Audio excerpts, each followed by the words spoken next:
আমাদের নাটকের মাঝখানে বিজ্ঞাপন ঢুকে গিয়ে খেই হারিয়ে ফেলে দর্শক।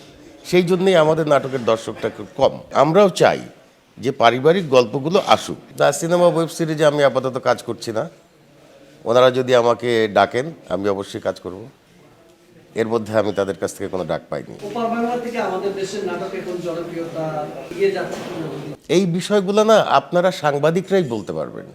এগুলো আর্টিস্টদের কাছে জিজ্ঞেস করার কোনো মানে হয় না। আপনারা দুই দিকের বিষয়টাই কিন্তু দেখেন। আমাদের এখানকার নাটকও দেখেন, ওখানকার নাটকও দেখেন, এবং জনপ্রিয়তা কার কোনটা বেশি সেটাও কিন্তু আপনারাই নিরূপণ করেন। সুতরাং এর উত্তরগুলো আপনাদের দেয়া উচিত।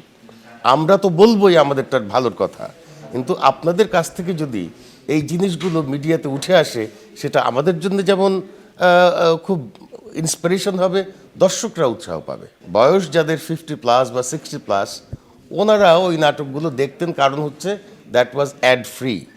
এখন পর্যন্ত ওদের নাটকগুলো বিজ্ঞাপন ফ্রিতে চলে না, মাঝখানে বিজ্ঞাপন হয় না। আমাদের নাটকের মাঝখানে বিজ্ঞাপন ঢুকে গিয়ে খেই হারিয়ে ফেলে দর্শক। সেই জন্যই আমাদের নাটকের দর্শকটা খুব কম। আগামীতে কি কি করা হচ্ছে এটা আসলে প্রডিউসার বা ডিরেক্টর ওনারা বলতে পারবেন। আমরা তো অভিনয় করি, আমাদেরকে যে চরিত্রের জন্য ডাকে, চরিত্র পছন্দ হলে আমরা হ্যাঁ বলে দিই, আমরা সেটে গিয়ে কাজটা করে আসি। তবে হ্যাঁ, আমরাও চাই যে পারিবারিক গল্পগুলো আসুক। পারিবারিক গল্পগুলো হয় কি, তখন মানুষ, দর্শকরা মনে করে যে এটা তো আমারই গল্প, তো আমার নিজের গল্প স্ক্রিনে দেখতে তো আমার ভাল লাগবেই। সুতরাং মানে আগে যেটা ছিল যে বাড়ির যারা কাজ করতেন, গৃহকর্মী, তাদেরও ক্যারেক্টার ছিল, ফুপু, খালা, খালু, চাচা, চাচি সবই ছিল, যেটা পশ্চিম বাংলার নাটকগুলোতে দেখা যায়। আমাদের এখানে ইদানিং দেখা যাচ্ছে না।